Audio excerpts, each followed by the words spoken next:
We should be live. Are we live? We are live. We are live. Yeah, man, just a quick boxing stream. Nothing too crazy. Manny Pacquiao versus Ugas this weekend, which is going to be an interesting fight. I've got Manny Pacquiao winning this fight relatively comfortably, but it's good to see Pacquiao back in the ring. 42 years old now, certified all-time great. You know, you've got to really enjoy him while he's still here, because his retirement is just around the corner. It has to be. He's only got maybe 1 or 2 fights left. So just enjoy it. Just enjoy a ring legend doing his thing. I believe he'll beat Dennis Ugas. Ugas to me is too straight up and down, no special effects, as Floyd would say. He's a decent fighter, does the basics relatively well, decent enough body puncher, but he's he doesn't do anything spectacular, Dennis Ugas. And if Ugas has anything left, you would imagine Manny Pacquiao wins this fight relatively comfortably. But I'm glad to see him back in the ring, Manny Pacquiao. I'm glad to see it. And he can win his title back as well, which is good. Dry-aged ribeye patties. Big up to Unrivaled. Sounds lovely. Big up to Tone as well. Do you know what? It's been a fucking shit week. I'll tell you that much. It's been a fucking hectic week. More shit's gone wrong that I've had to pay for. And obviously right now, I'm in that mindset where I'm trying to stack my money up to eventually get out of this country and never come back. That's the plan right now. I've done a really good job, but it's just annoying when things crop up and you have to eat into your savings kind of thing. But, you know, that's life. That's life. So it is what it is. But, yeah, it's been decent apart from that. Big up Blue Collar. Big up to Brandon, by the way. I feel disappointed as a FIFA gamer because the Brazilian League and the Serie A aren't licensed. Yeah. Loving life today. Bro, I'm alive. I'm alive. I'm breathing. And what more can you ask for? I'm relatively healthy. And yeah, it's good, man. I'm looking good, man. I'm looking good. I'm decent, Unrivaled. Just, you know, just for the stresses of life, I guess you would say. You know, things come up. Big up to E-Machines. Oh, big up to G-Man with the super chat. He says, appreciate the shout out, lad. Salute to Dell. No problem, G-Man. No problem. I've got some plans with the second channel. And again, this isn't set in stone or anything like that. But eventually, if I kind of maintain the growth I'm doing on the second channel, I would love to do a podcast, to be honest. And somebody in a similar sphere would be good to do it with. So, yeah, maybe in the future, I'd like to do a podcast. Myself and yourself could. Who knows? But yeah, no worries, bro. No worries. You know me. I'll shout anybody out. And again, there's a couple guys in here right now. Unrivaled Boxing Talk, excellent boxing channel, really good stuff. Knows his business. And we have G-Man Boxing as well, really good channel. And G-Man's got a second channel as well, True Crime with G-Man. Really in-depth breakdowns of certain cases, really interesting. Doing the bacon double cheese on the brioche with 2 types of cheese, red Leicester and pepper jack. That sounds lovely. They'll move to Croatia. Cheap and the people are so friendly. Interesting. Yeah, when I look at Croatia, the beaches look so nice in Croatia. And the women as well, bro. The women look lovely.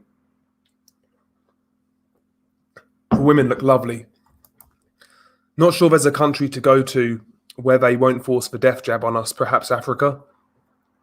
We'll see, man. We'll see how it pans out. Get rich or die trying right now. Get out of this gaff. You know? Fuck for women and children. I'm getting on that fucking lifeboat. I'm getting out of here if I can. The whole Afghanistan situation, oh, for fuck's sake, I've got to pop up. The whole Afghanistan situation is batshit crazy. America and the UK should not have been in Afghanistan in the first place. And Greece and Austria could be a decent shout. Yeah, Austria, I'd imagine, is expensive. I would imagine it's expensive. But in regards to Afghanistan, listen, I personally do not believe the mainstream narrative in regards to Afghanistan. Ultimately, in my opinion, it's a proxy war. Where does Afghanistan sit? What road does it sit on? That's all you need to look at. The Taliban they are propped up by somebody else. There's no doubt about it. I went to Croatia 3 weeks ago with work. I haven't been jabbed, but was allowed to travel as they allow you to travel back, business and property. But did just spend 10 days in hospital on return. Okay. Will you do a podcast on Purpleaki on your second channel? What he did was very disturbing. Bro, Purpleaki. Not heard that name in a minute, E-Machines. Purpleaki.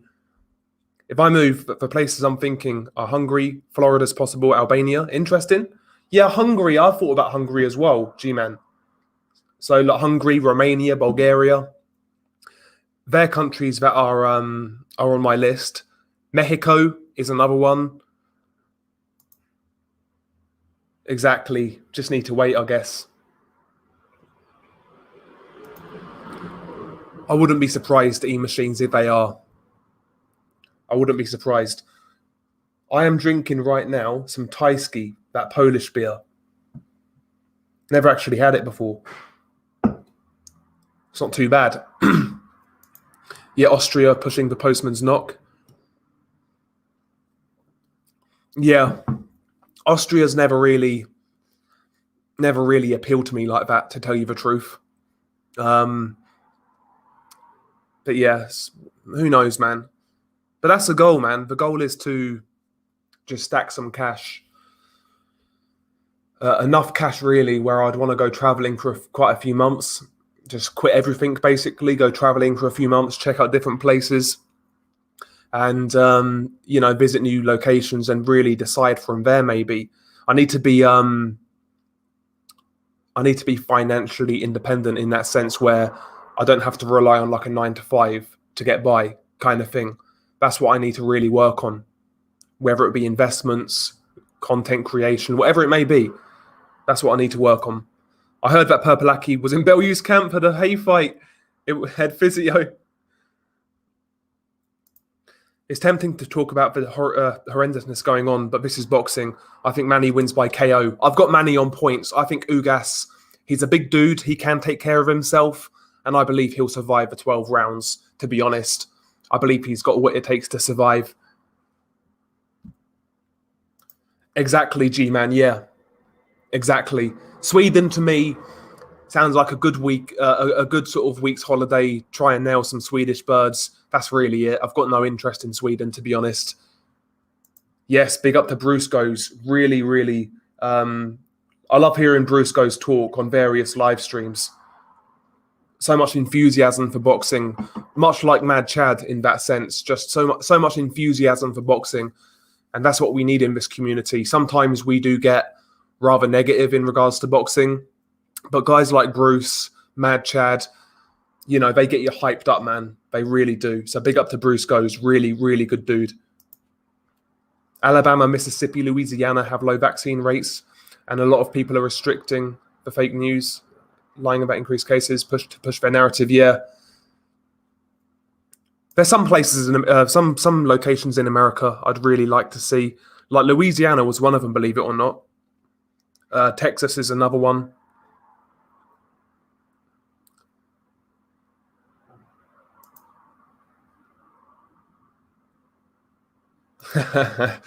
Big up G-Man. Yeah, I need to get down there, meet you and G-Man. Yeah, I think Ugas might make it, but Manny is so strong and fast. I'm not sure. Yeah, I think Ugas will take... Ugas, I think he'll go into a shell in this fight. He'll try and be competitive for the first few rounds, much like Jesse Vargas was. But, he'll kind of go into his shell, go through the motions and basically make 12 rounds on lose on points. That's what I think he's going to do. As I said, Ugas is decent. He's a top 10 welterweight. I wouldn't say top 5, but yeah, he's, just relatively well-rounded. He does the basics well. I just don't think he's got what it takes to beat Pac-Man, providing Pac-Man still has something left, of course. Exactly. We can't hide from tyranny when it's global. Exactly. But YouTube doesn't like you talking about that sort of thing. They was real shit. At the start of COVID, they were so bad for it. If you mentioned COVID, your video would be demonetized. It's not so bad now, but I'm still wary of talking too much about it. What do you think of Marcus Brown versus Artur Beterbiev? I think Marcus Brown is chinny. Is that happening, G-Man? Is that happening? Yeah, if that does happen, you've got to look for a Beterbiev knockout. Like you say, Marcus Brown is chinny, yeah. Okay, so yeah, the WBC orders Artur Beterbiev to face Marcus Brown. By the way, how did Marcus Brown become WBC Mando? Can anybody explain that? Can anybody explain that? What's Marcus Brown done to become WBC Mando? I mean, I'm not even sure who Marcus Brown last fought. Okay, so he beat Denis Grachev after losing to Jean Pascal. And he's had one fight in like 2 years against Denis Grachev. That's enough to make him Mando. What a joke. But yeah, to answer your question, Beterbiev starches him, knocks him out. Do you think Bivol versus Canelo at 175 without a rehydration clause is 50-50? No, I don't think so. I'd still favour Canelo. Number one, because Canelo has the politics on his side. And number two, the more I see of Dimitri Bivol, the less convinced I am about him. The last few years, to me, he's been a bit too inactive. And he's kind of, I would say, almost stagnated as a fighter. I don't think he's really developed all that much. Has he got any better since the Joe Smith Jr. fight? I don't think so. I didn't think he looked all that great against Craig Richards. I would favour Canelo, to be honest. I would favour Canelo. It feels like Dimitri Bivol is being kept on the sidelines deliberately, to be honest. And yeah, as a result, I'm not as convinced by him. In fact, I was saying on Twitter the other day, if Dimitri Bivol fights Gilberto Ramirez, I've got a sneaky feeling Ramirez might win that fight. Believe it or not. I've got a sneaky feeling. Yeah, that's what I'm saying, G-Man. Not fought in 2 years. Yeah, I saw Fight Film's video about that. Ugas and his left bicep. Yeah, really, it looks swollen. It looks swollen. Maybe it was just how he was leaning and like sitting kind of thing.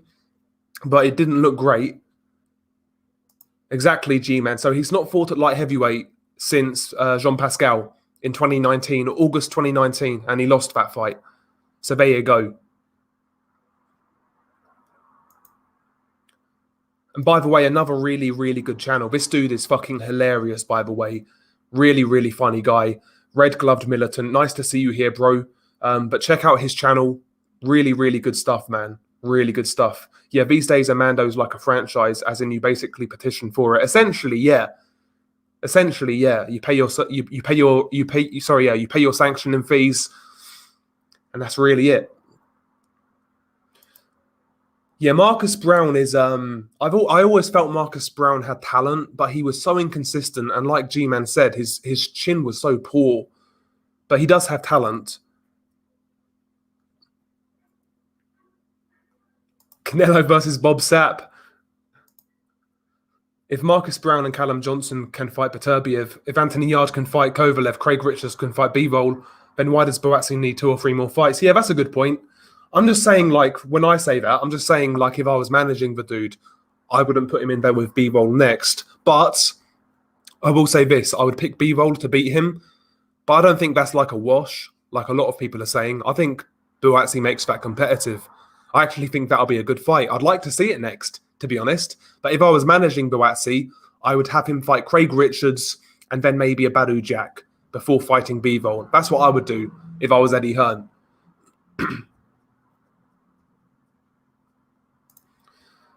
Yeah, Bivol is Brown's best bet at a title. He won't pressure him. That's a good point. Yeah, that's a good point. No problem. No problem, Red Gloved. No problem at all. But yeah, what else is this weekend? So we have Manny Pacquiao, Yordenis Ugas, with Robert Guerrero, Victor Ortiz on the undercard. Everyone's shitting on that fight, right? And I get it, yeah. Both guys have shot to bits, seen better days. Victor Ortiz is a fucking head case. But that fight is so bad on paper, it's good. I actually think that's going to be a bit of a tear-up for what it is. I'm actually quite looking forward to it, to be honest. Should be fun. Should be fun.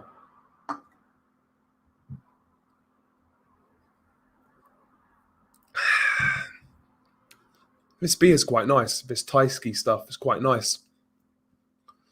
But yeah, let me have a look on BoxRec ever so quickly. Is there anything else this weekend?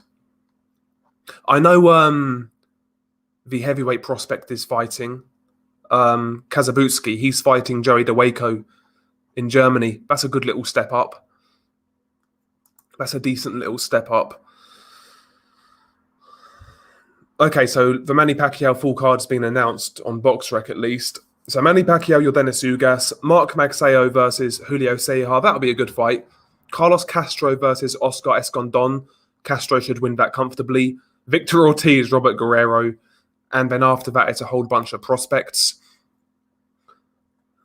Anything else this weekend?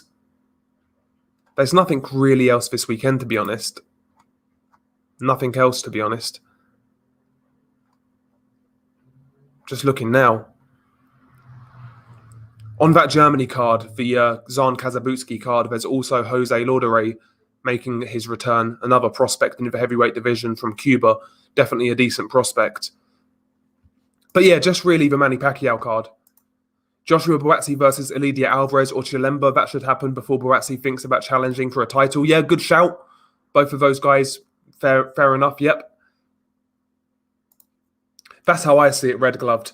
Yeah, Ortiz versus Guerrero is a 50-50 fight, so the matchmaking is spot on, but the quality just isn't that great. Exactly. Yeah, that's how I see it. That's how I see it. That's a fair analysis of that fight.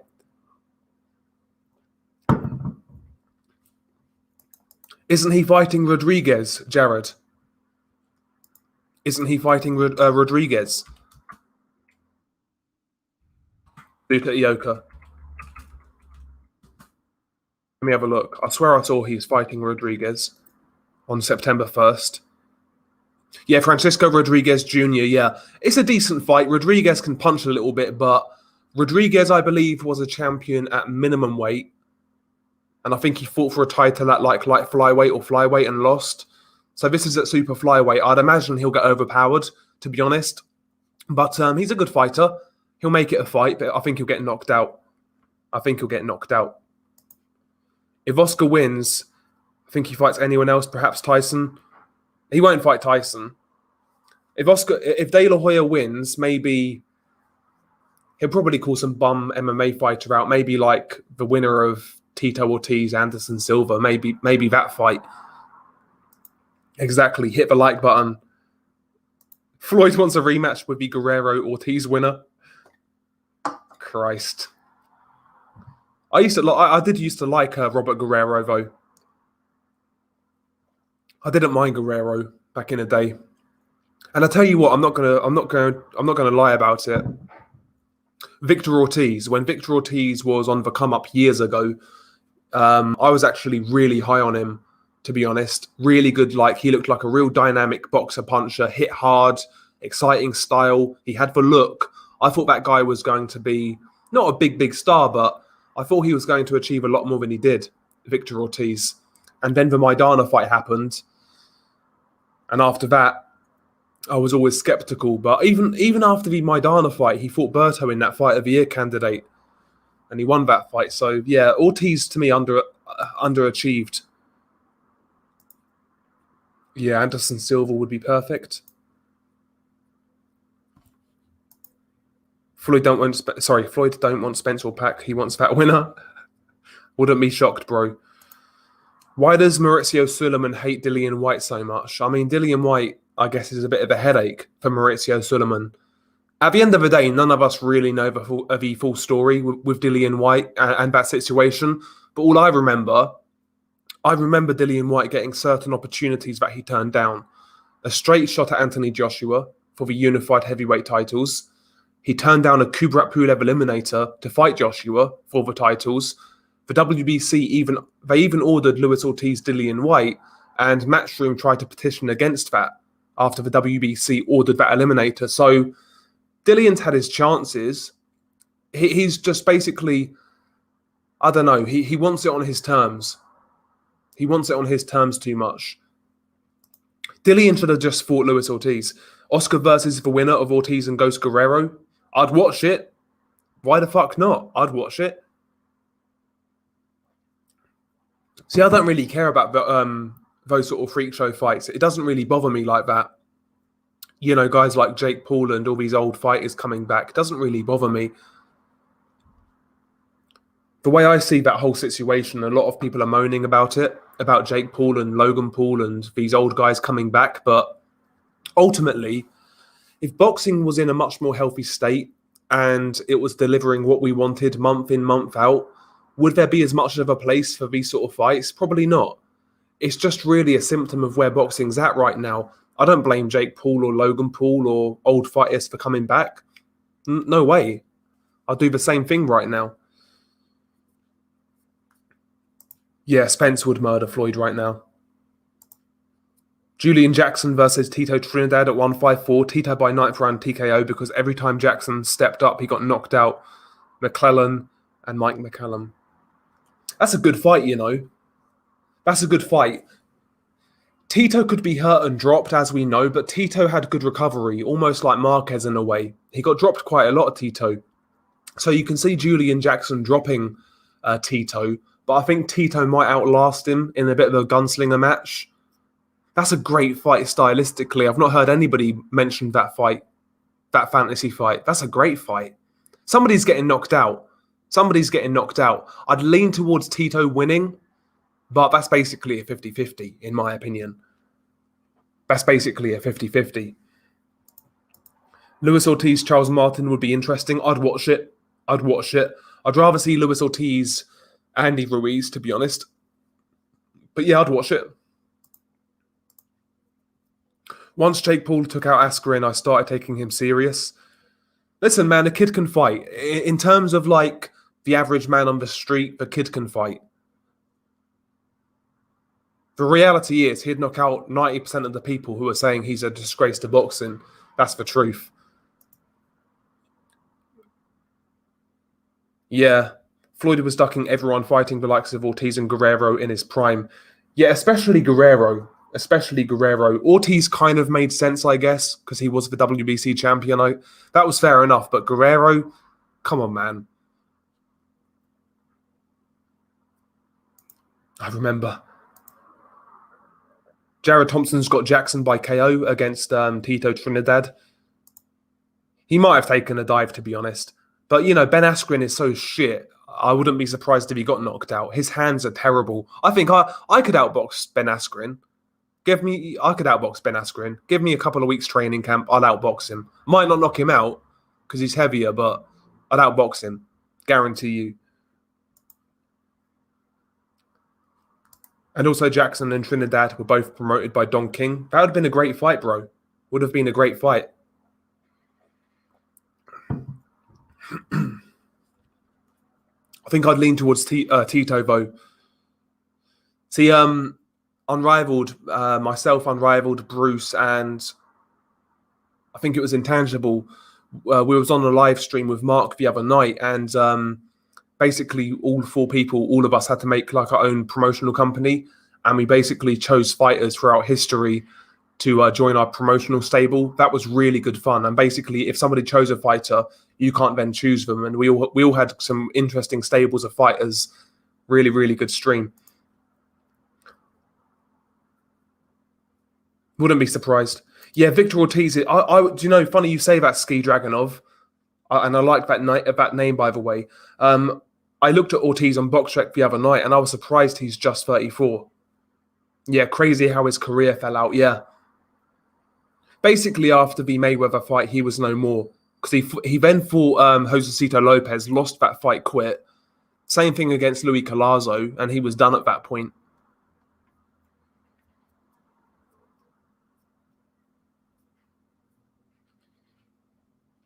Yeah, I do recall something similar, Bruce. I do recall something similar. That's what I'm saying. The PBC have got a time machine taking us back to 2011. But in all seriousness, honestly, I used to like watching Victor Ortiz fight. For all his faults, you can't say Victor Ortiz wasn't entertaining. For all of his faults, he was fun to watch.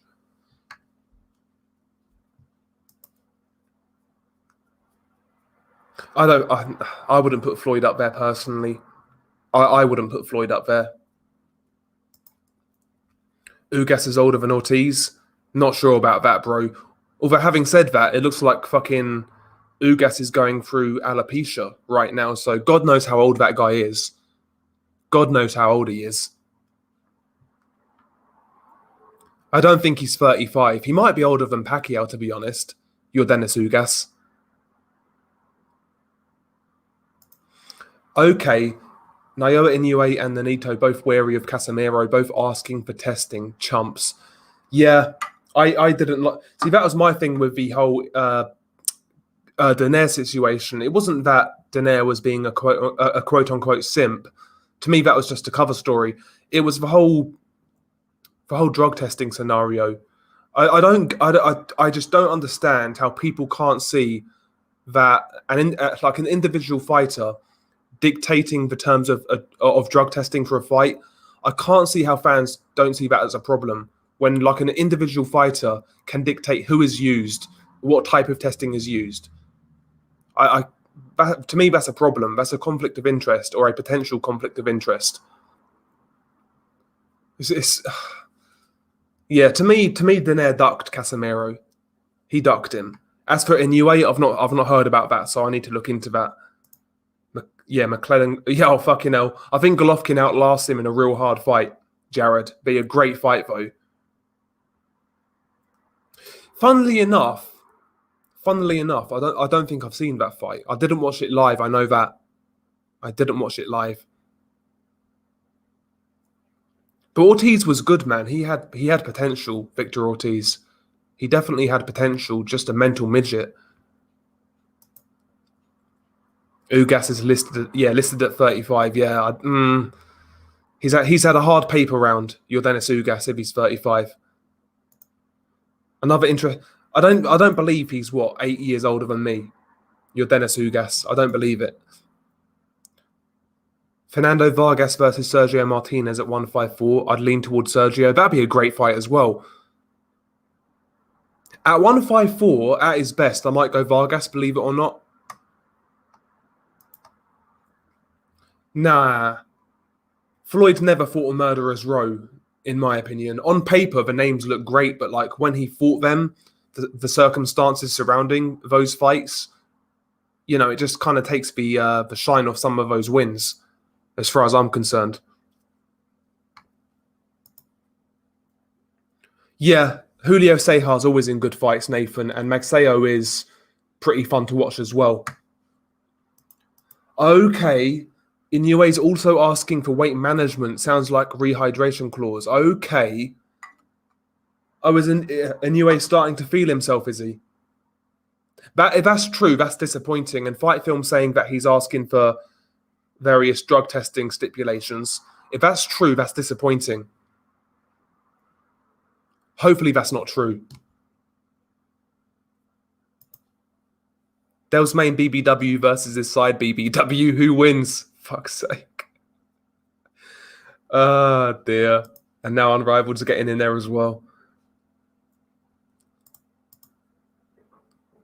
Rashi Aleem is fighting Eduardo Baez on the Fulton Figueroa card. Was hoping they could make the Danny Roman fight. That's what they're supposed to do.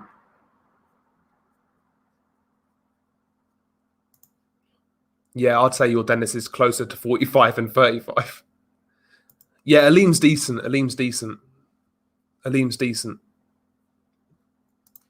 What do you think of Inoue versus Roman Gonzalez and Casemiro Daenerys for a WBSS tournament? Love to see it, bro.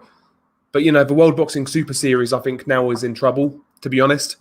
So this next season, it's only a female tournament. I think it's like featherweight. I've got no interest whatsoever. It was great while it lasted, the World Boxing Super Series. Did you catch Barboza's fight last weekend? Good action fight. Hopefully they can get him a big fight next. I didn't see it, but I've seen quite a lot of Barboza.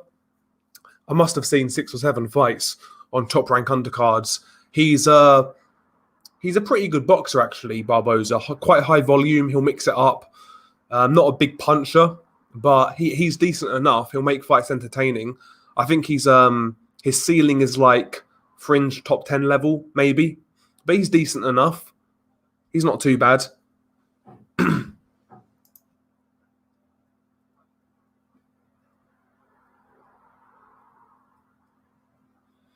Yeah, Ugas is a solid guy. Certainly a good test for anyone. A good replacement, in my opinion. Yeah, for a 2-week replacement, Ugas is pretty decent, but I think he'll get handled by Manny.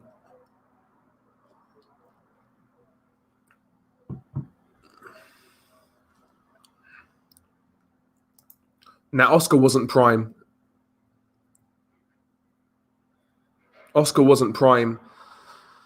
And Corrales, going into that fight was weight drained coming out of prison. So, I mean, it's like... I mean, even what's his name? What's the dude's name who used to be with Floyd? I forgot his name. James Prince, I think it is. He even said on Joe Rogan that that's the reason they took Corrales, because they knew he was like fucked at the weight. He even said that on Joe Rogan.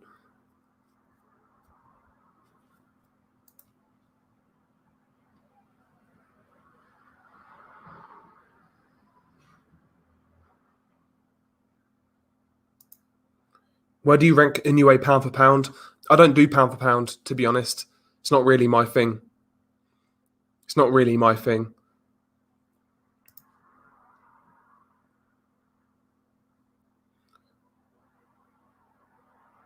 Okay, we don't have Sergio Garcia versus the Towering Inferno. That's in... boxing for you, bro. That's boxing. Yeah, both good fights, Nathan. Reference Inoue, maybe something got lost in translation, but it doesn't look good. Yeah. Well, it's funny. You pointed out, I think it was yourself, Fight Film. You pointed out that Inoue was playing games in the Daenerys fight with gloves. I think it was yourself, where Daenerys couldn't use his puncher's gloves. So Inoue knows the tricks of the trade, I'm sure. He's a big star in Japan. He's, I'm sure he's playing some games. I'm sure he is. It's disappointing, man.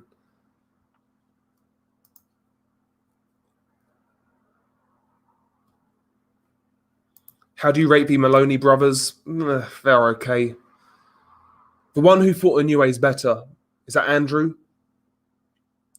I forget who's who, but the one who fought Inoue is better than the other one, in my opinion. Oh yeah, Chad Dawson, that ruined his career. Brandon. Chad Dawson was also he was always vulnerable. Never had a great chin, but that fight completely fucked him. Never the same after that fight. Okay, Danny Roman's manager said that they are training for a lean fight but haven't received a contract for the fight and didn't know they had chosen another route. Strange scenario all around, yeah. It's funny, Danny Roman, for me, it's 122, isn't it, Danny Roman? At 122, you've got Danny Roman, Fulton, Figueroa, MJ Akhmadaliev. It's a good division. But honestly, if Danny Roman had world-class power, he'd clean that division out. I honestly believe that. If he had world-class power, he'd be a fucking problem. He's a good fighter now, Danny Roman, but just that lack of power.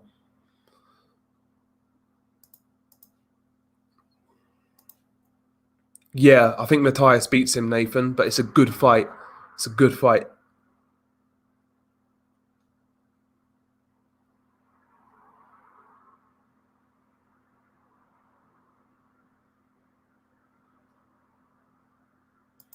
Who's Melakuziev fighting next?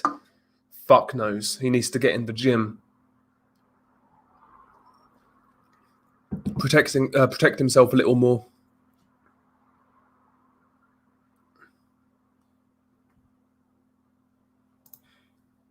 Okay, so Joshua Franco might get the Estrada Gonzalez winner next, apparently. That'd be an okay fight, but Franco's a few levels below Estrada and Gonzalez. Yeah, Costa Zoo was a fight he missed out on. Costa Zoo would have been interesting, no doubt. Big up to Levi. Salute to Levi Khan. Yeah, Jason, that's the one. The one who fought in UA, yeah. I think he's better. And he gave Emmanuel Rodriguez a real hard fight as well. Jason Maloney.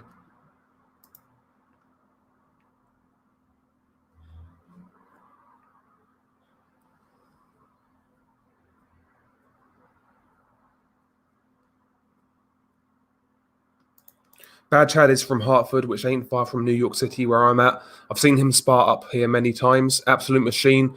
Took too many punches in his career, though, yeah. Yeah, Chad Dawson at one point in time was extremely highly touted, Chad Dawson. He was a nice boxer, Chad Dawson, but again, in certain fights, he could just get overwhelmed and get hurt. Like the first, I think it was the first Glenn Johnson fight. I felt he lost that fight, to be honest. And that was like the first signs of, this guy, if he's not on top and keeping range, he's not the most effective. But he was a good talent, Chad Dawson.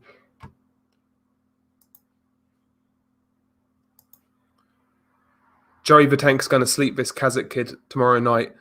Now, Tank's going to lose by UD for sure. Hope he wins. He's a Philly fighter through and through.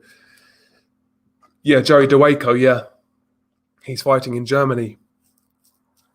Against Zan Kazabutsky, yep. Good little step up for Kazabutsky.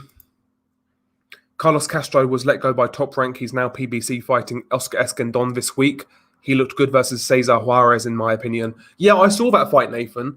I think that was on the undercard of Carlos Takam versus Jerry Forrest or something like that. I saw that fight live, and I was very impressed as well. Cesar Juarez usually doesn't get stopped. He's a tough dude, and Castro just beat the piss out of him. So yeah, I'd like to see more of Castro. Who would you like to see Buatsi fight next? Craig Richards. If I was his manager, I would say Craig Richards, then Badu Jack, and then go for a world title. That's what I'd say with Joshua Buatsi.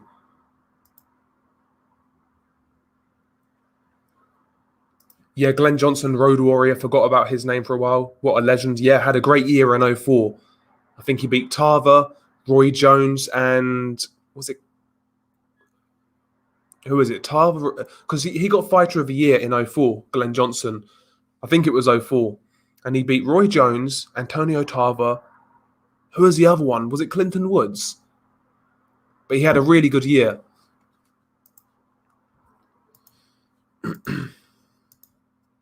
What do you think about Eric Morales? Great fighter.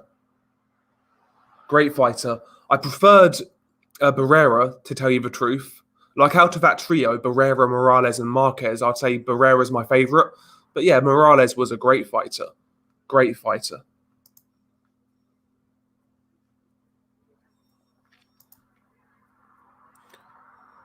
I heard from the YB that Fury might pull out due to family reasons. Do you think this might happen? I mean, it's Tyson Fury, E-Machines. Nothing would surprise me with that dude.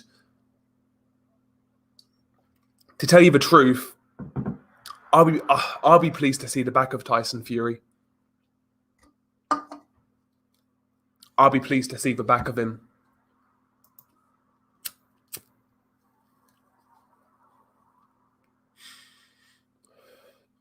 Yeah, they're not going to rush Buatsi. Let the Russians get older first. I got Castro stopping Escandon, even though it's at featherweight. Escandon hasn't fought in nearly 2 years. Had one win coming off 3 stoppage defeats, yeah. Yeah, Escandon, from what I've seen recently, is shot to bits, unrivaled. I recall his fight with Gary Russell, and he got fucked up in that fight. He got fucked up.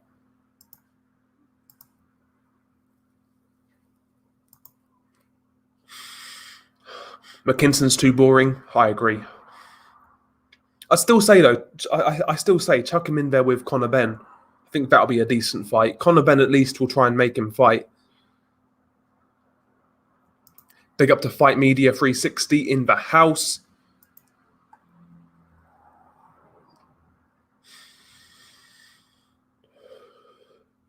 Yeah. Oscar Escandon just needs the cash. He'd fight at light heavyweight if they paid him. Poor fella looks homeless based on his social media pages. Jesus. Yeah, I used to love Tyson Fury, but this is out of pocket with the numerous pullouts and excuses and double talk. Yeah. That's a great fight. Hidden Ape. See, that's the sort of fight he needs. Florian Marku versus Michael McKinson. That's a great fight. I'd be rooting for Marku, to be honest. I'd be rooting for Marku in that fight. I like Marku's moxie. I do like it. I like his character. I know he rubs some people up the wrong way, but I quite like him, Florian Marku. McKinson's exactly unrivaled. If he's in there with like a body, McKinson, like you say, he's good to watch for like 4 rounds, then it gets boring. But when he's in there with someone like Chris Kongo, a competitive fight, he's interesting all the way through, in my opinion. I just think Ranowski was really bad matchmaking, to tell you the truth. Because we knew beforehand, Ranowski can't punch. He's got a good chin. He's not high output. It was always going to be a boring fight. We said it before. Are you watching this fight in Dubai? No. Rakhimov was supposed to fight today, Fight Media, but that got called off. Who do you think wins, Guerrero or Ortiz? Guerrero for me, but both are shot to fuck, so who knows? Yeah, I was talking about this fight earlier, Stefan, and it's one of those fights. It's so bad it's good. Like, both guys are shot to bits. Victor Ortiz is loopy as fuck. Guy's crazy. I think Ortiz naturally is more talented, to be honest.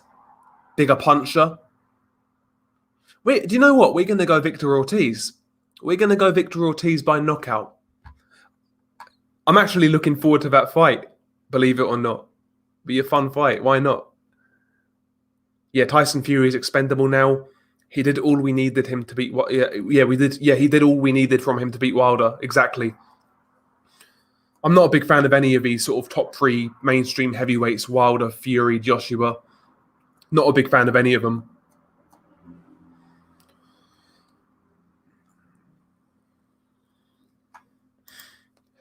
Yeah, Marku's grown on me, to be honest. He just wants to scrap, and I can support that. Exactly. Yeah, Kash Farouk. Yeah, he's a good watch.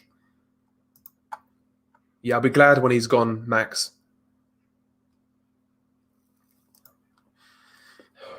Yeah, this has and always will be a pro Florian Marku stream.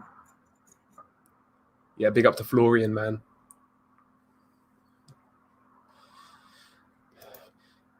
Yeah, what we all want is the trilogy between fucking Conor Benn and Cedric Pernod. That's all we want, yeah. Yeah, he was supposed to fight last week, Nathan, yeah. He was actually at fight camp, and he looked fat. He looked fat, Nathan, so he needs to manage his weight a bit better.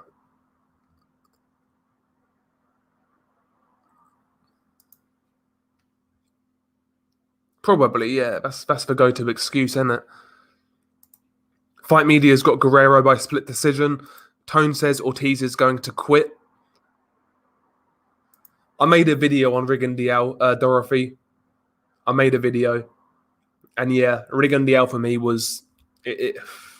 Watch my video. I'm done with Rigondeaux. I'm done with the dude. He doesn't deserve any coverage at this point. How would you view Rigondeaux's career overall? Apart from Denaire, underwhelming, boring. Just, yeah. Oh, Christ. Victor V. Listen, he allegedly. Is that still... No, listen, nothing. He never got charged or anything like that. Innocent man. Great fight, yeah. Bolotniks versus Arthur. See, I was thinking Bolotniks versus Callum Johnson. So do I, Unrivaled. I think Lyndon Arthur gets beat real soon. People are going well overboard with Lyndon Arthur. I think Anthony Yard beats him in a rematch, to be honest. I think Anthony Yard beats him in a rematch. I think Buatsi knocks him out.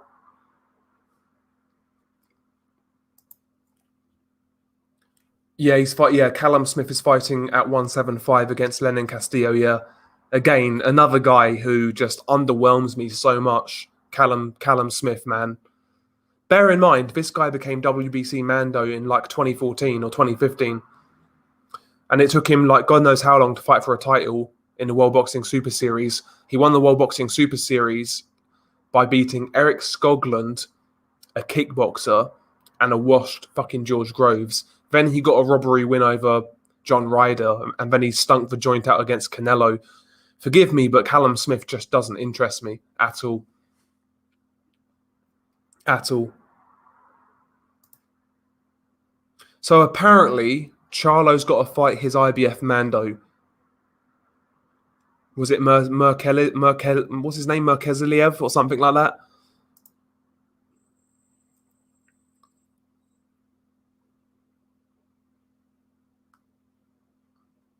Again, Tyson Fury, another one. I'm not interested.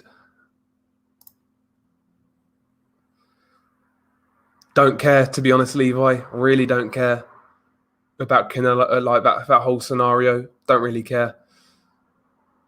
The zone will continue, though. They'll be okay. They'll be okay. I'm okay with Robert and Victor, Khan and Brooke. Better late than never, and both are competitive. We can complain it's too late, but that changes nothing. Exactly, that's true. Like, listen, from a UK perspective, they're gonna put Khan Brooke on pay-per-view. I'll watch it, I'll steal it, but I wouldn't pay for it. I wouldn't pay for it.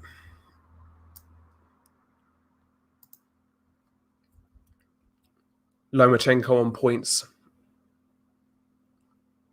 Yard stops Arthur in 6 rounds. I think he'll beat him. Yeah, I think he'll stop him late on. Anytime Anthony Yard actually let his hands go in that fight, Yard was kind of hanging on, especially like the last round when he caught him flush. Arthur was hurt. So I just think in that fight, Anthony Yard didn't really trust his gas tank. He still wasn't over the Kovalev defeat, and that basically cost him. But if Yard goes in there with initiative and he's authoritative and is aggressive, he wins that fight. He threw that fight away to me. Lyndon Arthur's not that great. He's not that great at all, in my opinion. I think Boazzi beats him. I think Yard beats him in a rematch. I think Callum Johnson knocks him out. I don't think Arthur's that great.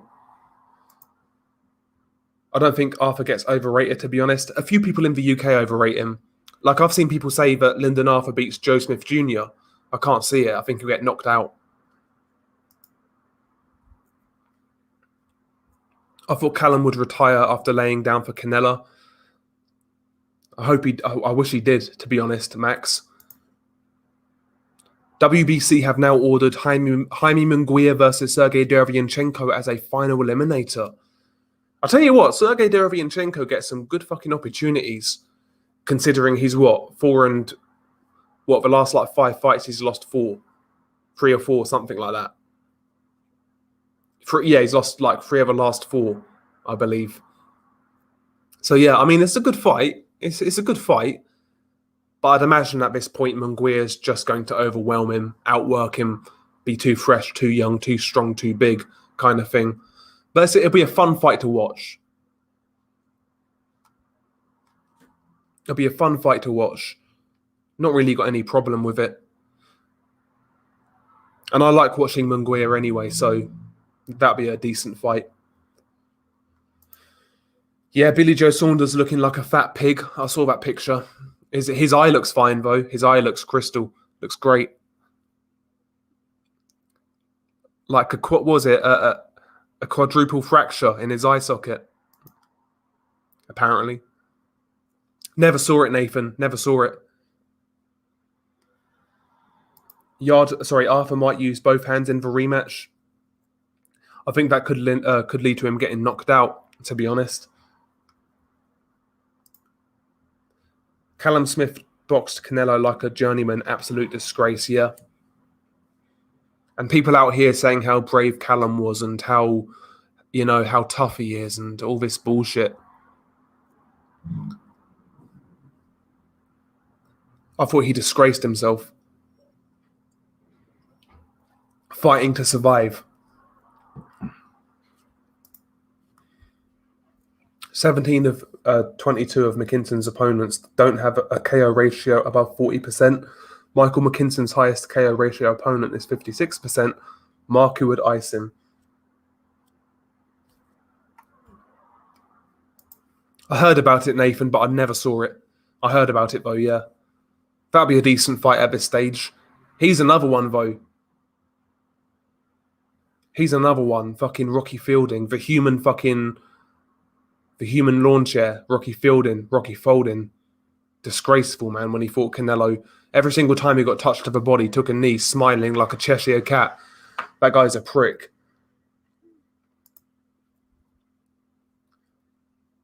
Yeah, at least he gave it a go, mate. Yeah.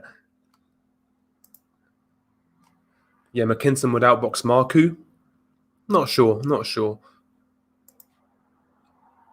Undercard to Pac-Man versus Ugas is so poor.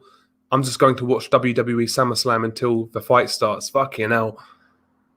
I've not watched wrestling since like 2003 when I was a kid. I was like fucking 9-10 years old. That's when I stopped watching wrestling. I would do, yeah. So like it went from a retinal tear, then I think it was Michael Coppinger. He reported that it was what was it? A detached retina. That's what Michael Coppinger said. He said it was a detached retina when originally it was a retina tear. So I've got no fucking idea what's wrong with Errol Spence, if anything. Sergey's a lapdog for the establishment. Gets the gig. Went hand versus the Eastern Euro was 75% versus the Americans. Yeah. And I'd imagine now he's sufficiently softened up for Manguia.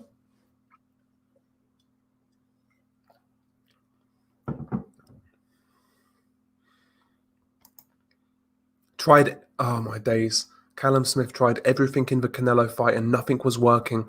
He didn't try his jab for a start. Where was that jab?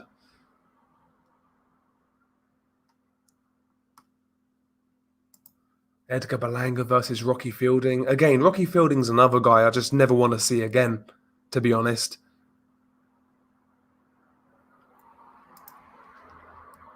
Yeah, he did, yeah. Jack Kolkai versus Davianchenko. Yeah, really good fight. I felt Davianchenko nicked it, but yeah, it was a hard fight.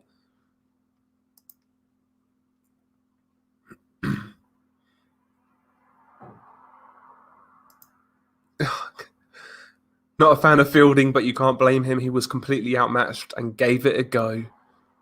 Christ. Probably. Sounds like something Canelo would do. Yeah. Maybe. Yeah, boxing practically is WWE nowadays, yeah. I agree. I only get my news from Michael Benson. He's another one, man. Exactly, Nathan. Yeah, Fielding was out of his depth for sure, but his attitude was ridiculous. Yeah, disgraceful. Absolutely disgraceful. I'm not saying anything. I heard a lot about this guy for years and years and years. So I checked him out sort of sometime last year, maybe the start of the scamdemic. I checked him out, watched him for a couple of months, but not for me, personally. Not for me, if I'm being honest. Yeah, we was talking about that earlier, XMB45. Yeah, Marcus Brown mandated to fight Beterbiev after just one win after the Pascal loss. Yeah, the governing bodies take the piss, exactly.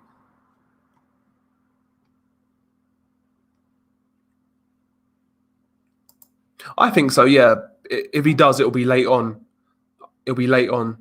More than likely, though, that fight goes to points, I would say.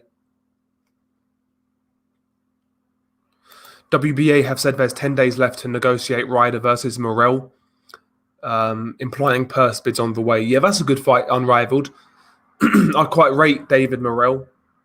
So that'll be a good fight, a good test for him. Usyk's going to educate casuals on boxing. Of course, that fight's coming up rather fastly now. That'd be a good fight. Speaking of purse bids, Isn't it the purse bid for Sean Porter, Terence Crawford today? I'm sure it's today. How's that going to pan out? That'll be interesting. I actually hope PBC win that purse bid, to be honest. That'll set the cat amongst the pigeons if PBC win it.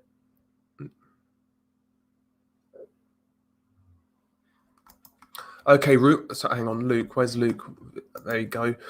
Rumours are that Chris Eubank Jr. is parked up as he's been promised the Canelo fight next after Canelo does plant. Okay.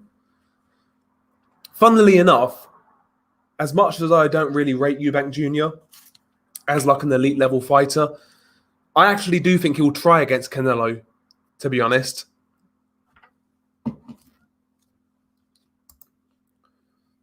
Yeah, John Ryder's fighting for a baby belt, yeah. Smith's going to brutally beat Fowler down and stop him in around round 8 or 9. I'll be honest, yeah, Anthony Fowler, I've cussed this guy up for so long, but to his credit, like he's been speaking out about certain things in which I appreciate on social media, so I'm not going to be so hard on Anthony Fowler, sorry. Not going to be so hard on him. But it'll be a fun fight. I think he loses, but it'll be a fun fight. Oh, both suck, Nathan, but I'd say Trey Lippe Morrison wins. They both suck, though.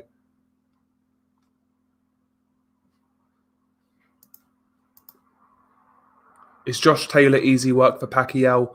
That would be so tasty for Pacquiao, the undisputed, and at Wembley Stadium. Yeah, I'd love to see that fight. I'd love to see that fight. That would be an amazing last fight for Manny Pacquiao. It's a winnable fight, in my opinion. It'll be a hard fight, obviously, but it's a winnable fight.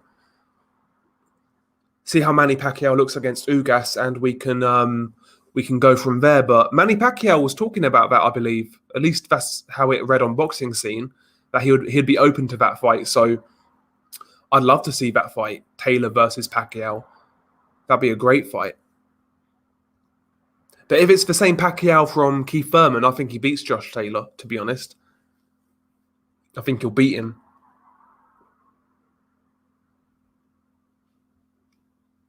They'll take that fight, I think, XMB. I think they'll take it. Like Fight Film was kind of alluding to, Sergey Davianchenko now kind of knows his role.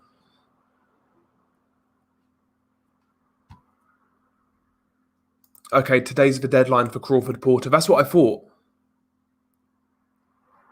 Yes, Esmereta gave it a go. Smith, Kovalev, Fielding, Chavez Jr., Jacobs, Saunders all lied down like the good bitches they are. Yeah. And even the Danny Jacobs fight, to me, weirdly, the Danny Jacobs fight's the most frustrating because that guy was dry as fuck in that fight. He looked so lethargic and he still managed to win like 4 rounds against Canelo. I thought that fight was more competitive than others did, to be honest. And I had him winning 4 rounds. But he still looked lethargic. He still looked dry as fuck. His jab had nothing on it. He wasn't really committing to it. And he still won 4 rounds. To me, that was the most disappointing fight. And Kovalev as well.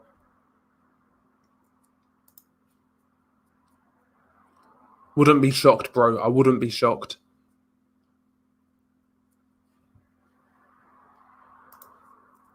Yeah, Trey Lippe is a fucking bum, let's be honest. He's a bum. Max, he's had Crawford. Max has had Manny Pacquiao #1 since 2004.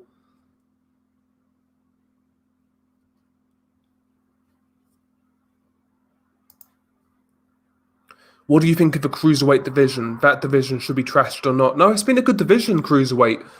In the last sort of 10 years or so, it's delivered some great fights. Obviously, the 2 World Boxing Super Series, which were great. Fights like Marco Hook, Krzysztof Glowacki. Loads of great fights for cruiserweight divisions made in recent years. Guillermo Jones, Denis Lebedev. Some great fights in that division. If you're looking at like individual divisions and what divisions have delivered the best fights, I'd say cruiserweight might be up there. Great division. I can see it. Usyk's going to make Joshua do a dance like Price did to Povetkin. Yeah. I think if Usyk stops Joshua, it's going to be late on. Like a barrage of punches where Joshua can't defend himself. He's gassed out. And Usyk just wails away. I think that's how he would stop him. In a late round stoppage. Which of the British Olympians do you see going the furthest? I think Galal Yafai's got a good pro style. Defensively a bit open, to be honest. But he's got a good pro style. Hits relatively hard. I think he'll do quite well. I think Ben Whittaker's going to be awkward for a lot of people. Ben Whittaker reminds me of James DeGale in a lot of ways in how he fights. He's kind of unorthodox, a little bit offbeat, hard to read. So I'd say Galal Yafai and Ben Whittaker, to be honest. I'm not convinced by Fraser Clark, to be honest. Peter McGrail, Pat McCormack, nah, not really. I'm not convinced by those guys.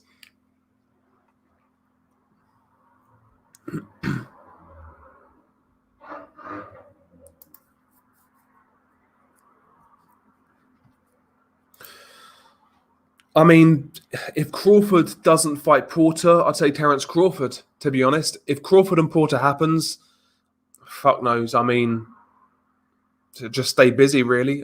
Just wait for your title shot. Not really sure, though, for Virgil Ortiz. I mean, ideally, like, not realistically, but, like, any one of the top welterweights, I'd love to see Virgil fight.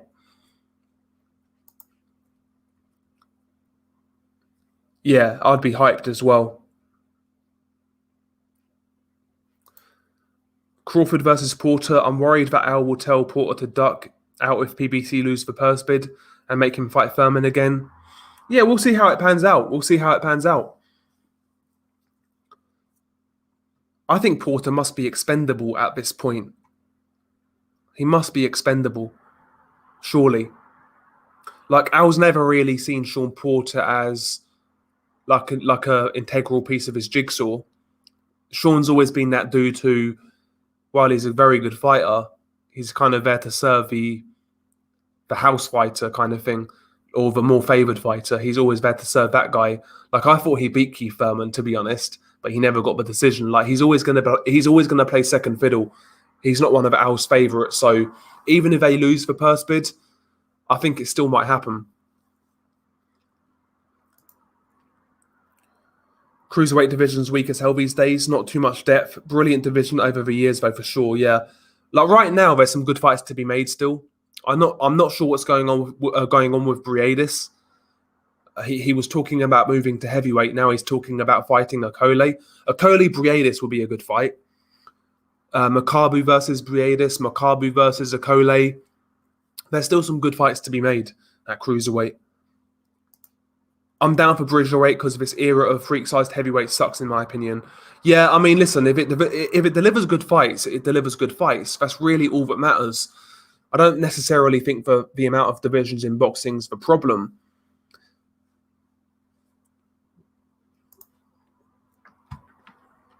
Yeah, exactly. Cruiserweight's been great for decades. People just didn't watch. Yeah, exactly. Similar to like the lighter weights, you know, like bantamweight and below. Similar kind of thing. But cruiserweight's been great in the last 10, 15 years. Like if you look at David Haye versus Jean-Marc Mormec and onwards, there's been some great fights. Some great fights. Yeah, I remember a lot of people predicting Andrew Tabiti to not only beat Yunia Dorticos, but to win the World Boxing Super Series. Do you guys remember that? I do. Fucking, I couldn't believe it. Like people let alone picking Tabiti to beat Dorticos, but winning the whole tournament. Fucking hell. I can tell Blue Collar Sports is dying to give out his Joshua Usyk prediction. I've got a feeling of it. I'm not going to talk about that fight, man, because I was so hyped for Pacquiao Spence. So fucking hyped, and that fucking fell through. So I'm going to wait. I'm going to wait a lot closer to the time.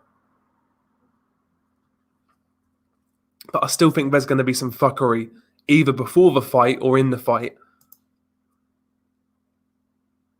Yeah, O'Neal Bell, he was a good fighter. Yeah, he had a good little run. Ortiz's power looks legit. He's got a nice strong jab, good performance against Kavalauskas. Ortiz Jr. has some solid wins, very exciting fighter. I agree. I totally agree. Like Kavalauskas was saying that his jab was better than Crawford's. He said that he was faster and hits harder. So there you go. I've got a feeling that Crawford fans, that for whatever reason, they're so resentful of Virgil Ortiz. Sorry, like so resentful and so bitter in regards to Virgil Ortiz, this young kid on the come up. You know, just putting in good performances, and it just feels like they don't want to see that fight happen for whatever reason. I think people fall in love with these narratives with certain fighters. Like Crawford, like he's like the boogeyman. Nobody wants to fight him. But with Virgil Ortiz, he seems to be quite willing.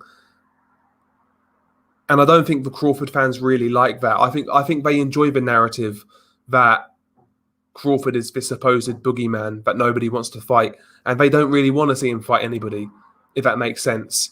They want to kind of they want to live that narrative. It's a weird one. It's the same thing with Rigondeaux. Like how he was this blackballed boxer who never got opportunities when it couldn't be further from the truth with Rigondeaux. This guy fought on like 4 HBO pay-per-views. You know, fought pound for pound fighters, had great opportunities. He ducked the World Boxing Super Series. After the Amagasa fight, he had 2 more fights in Japan that he reneged on. Like Rigondeaux had loads of opportunities, but you know, people ignore these facts, and they just want to live a narrative that their guys ducked and avoided, and they're perfectly happy to see these guys fight nobody. But there you go. Yeah, he's not boxed since since he lost to Dorticos, he's not boxed. I don't blame him either, man. That was a brutal knockout. And it was also even more brutal because he was tired. It was towards the end of that fight. He's another guy I want to see back fighting again, is Dorticos. Not the greatest fighter in the world, but he's a strong fucking dude. Hits hard. That makes sense. Yeah, Golden Boy may as well make Ortiz versus Rashidi Ellis. Yeah, I prefer Danny Garcia or Furman, but they're PBC. Yeah. That's possible, yeah, that makes sense. I don't really rate Rashidi Ellis that highly, but he's unbeaten, he's a prospect. It does make sense.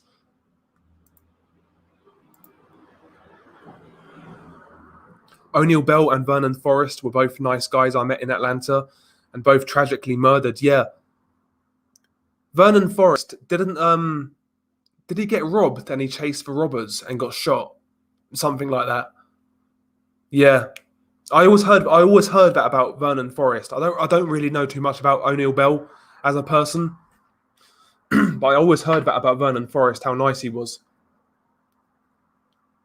You know, to like fans and that. Apparently, he was super nice, super chill.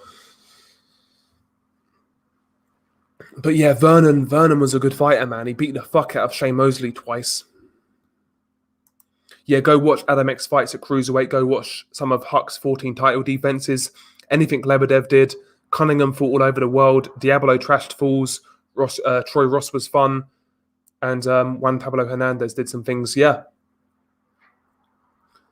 Even lower level guys like Matthias Masternak, people like that, man, they were in some good fights.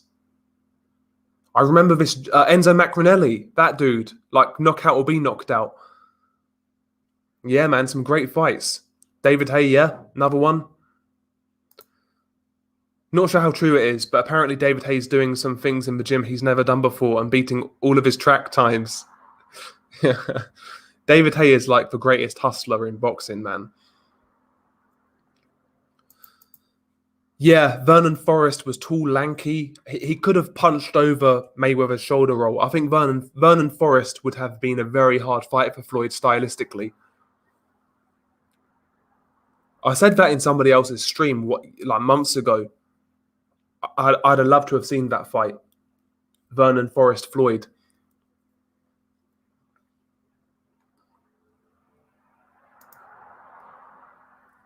Yeah, exactly, Nathan. Yeah. And what a con man. He was a good fighter, man. He was a good fighter at cruiserweight.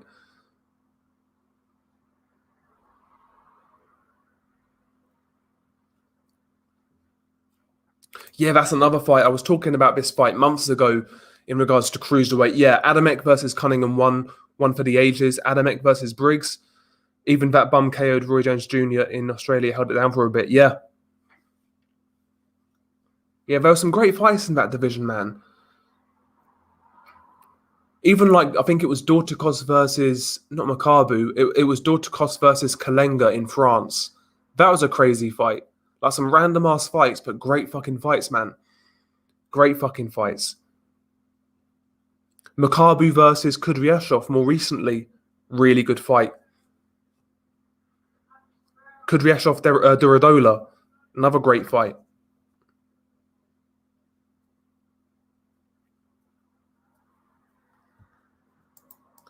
I think Forrest would have beat Floyd.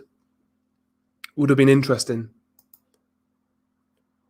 David Haye believes Joshua is going to win easily. The Haye curse will continue, yeah.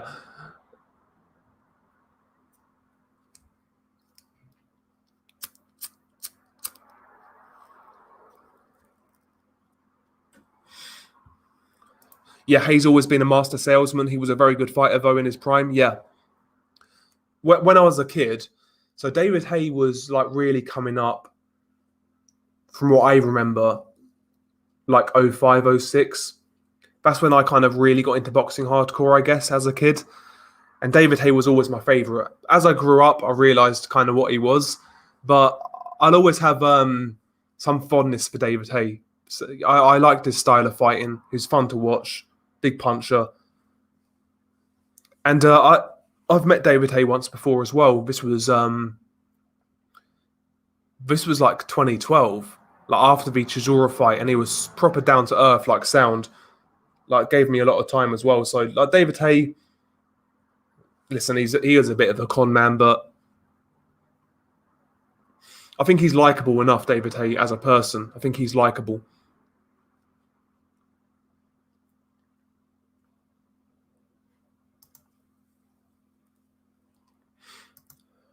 Yeah, Briggs versus Adamek. Yeah, 175. I always forget Adamek was champion at light heavyweight. I always forget that. Like that's impressive though. Starting at light heavyweight, winning a light heavyweight title, winning a cruiserweight title, and challenging for a heavyweight title. And he arguably did a better job on Chris Arreola than Andy Ruiz did. A much better Chris Arreola. Adamek was a damn good fucking fighter, man. Damn good fighter. People forget about Adamek, man. He hung around too long towards the end, but really good fucking fighter. Really, really good fighter. Adamek could do a bit of everything, man. He could box, he could fight. Tough guy. Like the beating, I remember watching Vitaly Klitschko, Thomas Adamek, and he took a fucking pasting that night. And he kept on getting up, kept on trying, but he got beat up, man. He took a lot of shots, though. Tough guy. I'll always love the cruiserweight division, though. Yeah, people forget, but Haye had his toe and had charisma for days. Yeah, exactly. Like, I'd much rather go back and watch David Haye at heavyweight than Joshua and Fury, I'll be honest. I just found David Haye much more entertaining, both as like outside the ring and inside it. Just my opinion. I'm not saying he's as good, obviously, but I preferred watching David Haye. Yeah, Ruslan Shagayev, yeah. Shagayev versus Povetkin was a really good fight. And speaking of cruiserweights, Marco Huck versus Povetkin. I felt Marco Huck beat Povetkin. Busier dude. I felt he was winning the exchanges. That was a great fight as well. Marco Huck versus Povetkin. Great fight. There were some great fights back then, man. Some great fights.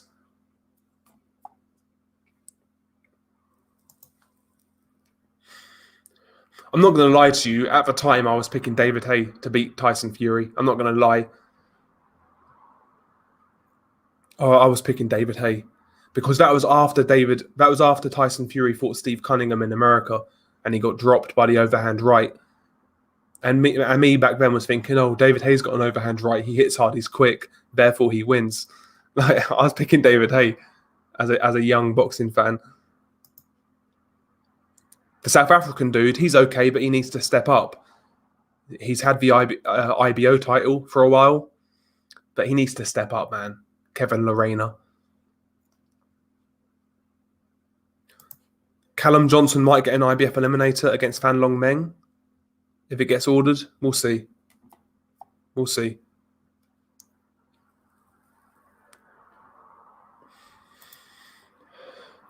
Yeah, Sultan Ibragimov. Yeah, I remember.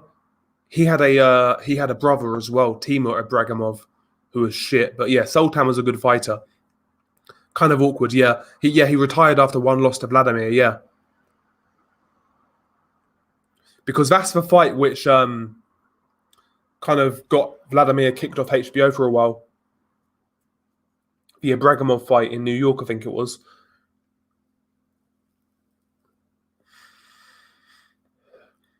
But you know, Rigondeaux's the only fighter to get kicked off HBO. Yeah, Steve the Thumb Cunningham. Yeah, I remember that video Precise made about Steve Cunningham. I was never aware of that.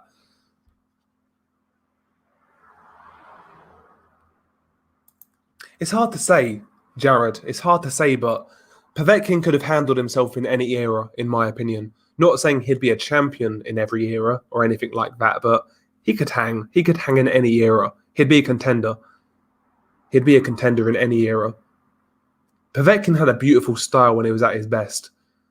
Beautiful style. Like, his overhand right had like the most, like, his own technique to it. Like, it's almost like he was, like, if you watch cricket or baseball, it was almost like he was pitching a ball, how he would throw his overhand right. It's really weird technique, but very effective.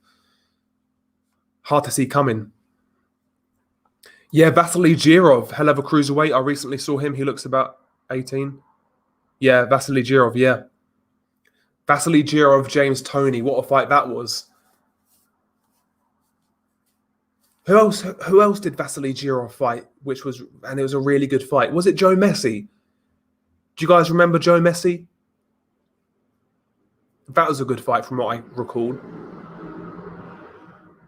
I didn't watch that fight live, obviously, but I saw it in retrospect.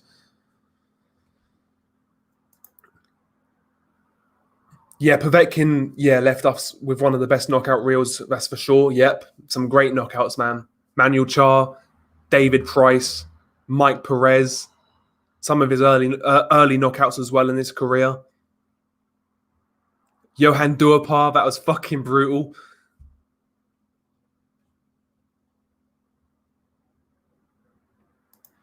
Who is Bivol fighting next? I heard he's fighting some guy called Krasniki. Yeah, Krasniki, he's been around for years and years and years. He fought Nathan Cleverly when Nathan Cleverly was champion. That's how long he's been around. He's been around a long fucking time. But he's not great. He can take care of himself, but he's not great.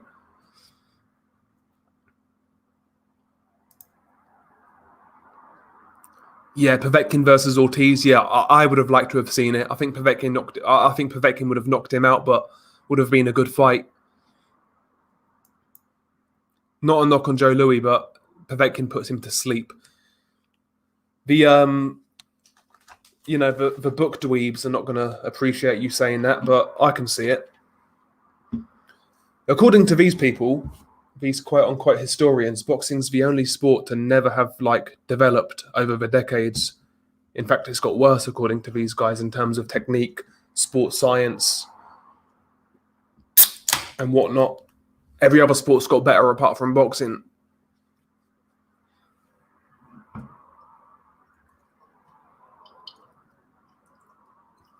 But it would have been a great fight. Yeah, that's how I feel with Dimitri Bivol right now. On the come up, I saw this guy years ago. on Povetkin undercards. You know when Ryabinski would put cards on like midweek with Povetkin, when Povetkin was fighting guys like Manuel Char and Mike Perez, that's when Povetkin was looking so fucking good. Ryabinski would put on these stacked cards with like Povetkin, Kudryashov, Rakim Shakayev, all of these guys. And Bivol started on those undercards. And when I saw him back then, I was super impressed with Bivol. But as the years have gone on, I don't know, man. I don't think he's really developed since like the Joe Smith Jr. fight. But he's not been active enough. It feels like Bivol is one of those guys they just want to keep on the sidelines, to be honest. They want to keep him on the sidelines. But yeah, Bivol right now, yeah, I'm the same. Wake me up when we get there, yeah. That would have been a great fight. Ray Mercer was tough as fuck. I felt Ray Mercer beat Lennox Lewis, by the way. He out-jabbed Lennox Lewis in that fight, and he bust him up. Close fight, but I had Ray Mercer beating Lennox. And against Povetkin, that would have been a hell of a fight. You got Povetkin's like precise power punches, counter-punching, and surges versus that ramrod jab of Mercer. That'd be a great fight.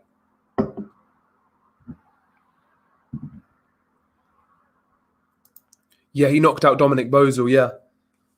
Yeah, Krasniqi's a hard... Yeah, he's been around years and years and years. Like, cleverly shut him out years ago. But he's been hanging around the Euro level for a long time. I wouldn't be surprised if Buatsi knocks out Bivol. Sure, Buatsi gets hit easy, but Bivol's not a puncher. Couldn't stop an overmatched opponents like Castillo or Richards. His stands are annoying too. Yeah, Bivol, as I said, I rated him highly, but the last few performances for me, or the last couple anyway, leaves a lot to be desired. I wouldn't say he's Rigondeaux territory, but sometimes he's not exactly the best to watch, Bivol. Muhammad Ali stands no chance in this modern heavyweight era. Nick Webb would paste him. Yeah, that's a good point, Red Glove. Yeah, boxing as a whole feels like a wake me up when we get there scenario. Yeah, exactly.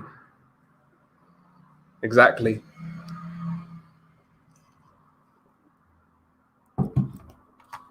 Yeah, Ortiz versus Kavalauskas was a good fight.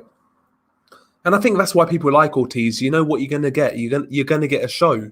He's going to go in there, be aggressive, fight a fan-friendly style, and he wants to fight people. He's been matched perfectly so far as a young prospect, and he seems like a nice kid as well. He's humble. He's got his head screwed on. People like Ortiz, and I like Ortiz. There's not much to dislike about Ortiz.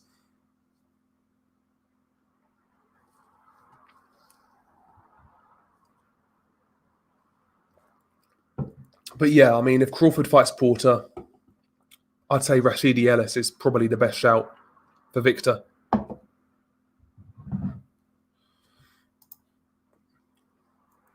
I want a boxing year like 2019 again. That was such an underrated year of boxing. Upsets everywhere and top 10 fight. Sorry, and top fight of the year. Sorry, and top 10 fight of the year lists were hard to do. Yeah.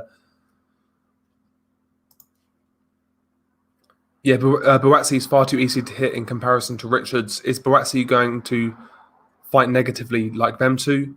If he walks forwards with no defense like Smith, he'll get stopped against Bivol.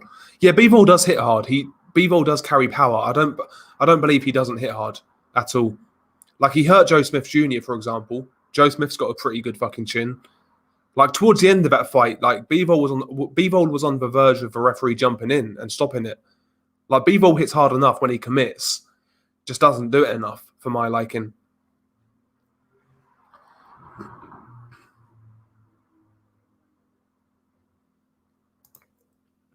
Ortiz is more charismatic than Ryan Garcia as well, just not quite as good looking. Yeah, I'd rather watch Ortiz 7 days out of 7. Okay, both guys are asking similar questions. Do you think Jaron Ennis is ready for one of the big boys at 147? And who do you think is a good realistic opponent for Ennis right now? I want to see him fight a genuine guy at 147. Yeah. Jaron Ennis. the jury's out really with Jaron Ennis. He's looked good so far. He's a big dude, quick. I think he gets by on a lot of athletic ability, power, speed, size, more so than necessarily great boxing skills. But he's going to be a problem just based on his attributes. I would say if I was matching Ennis next, I would say, who would I go with for Ennis if I was matching him? Do you know what? I'd say maybe Josecito Lopez next, a tough trial horse. He's been at welterweight for a little while now, and after like Lopez, maybe Ray Robinson, the awkward dude. That's how I would go with Ennis.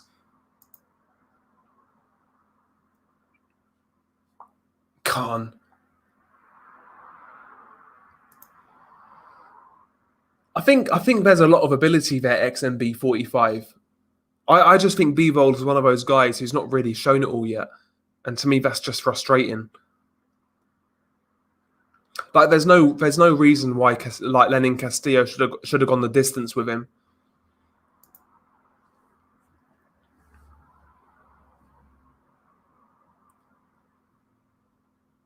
Yeah, I'd agree.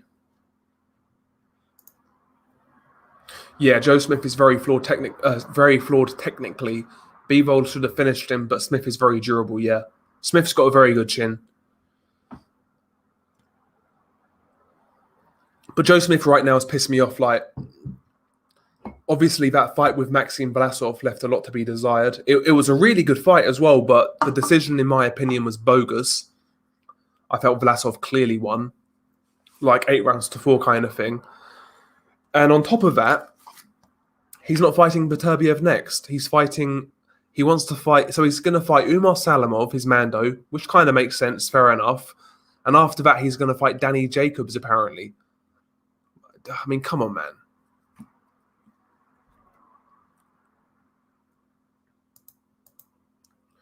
Call me crazy, but I think Callum Johnson would spark Joe Smith Jr. Be a very good fight. It'll be a shootout. I think Joe Smith Jr. is more durable. I think he's got a better chin. I think Callum Johnson has better boxing skills. I think he's a better counterpuncher. They both hit probably around the same level. I just think probably Joe probably gets to him first, but it'll be a great fucking fight. Yeah, Joe Smith's talking about fighting Danny Jacobs for Quags. So yeah, that's what was being reported on various different by various different reporters in boxing, that Joe Smith would fight Umar Salamov next, his Mando, and then Danny Jacobs at 175. So yeah, that's how I see it, Jared. Yeah, I think Joe Smith outlasts Callum Johnson, yeah.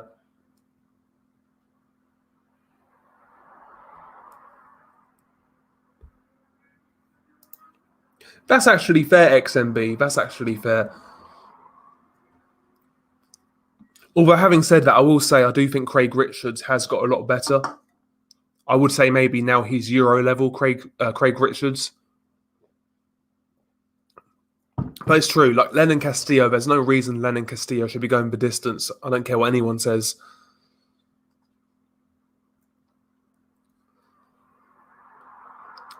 But anyway, guys, I'm going to wrap this one up. I need to make my fucking dinner. I need to sort a couple of bits out. So yeah, hopefully you guys enjoyed it. If you could smash the like on the way out, it'd be much appreciated. But I'm going to wrap this one up. Peace, guys.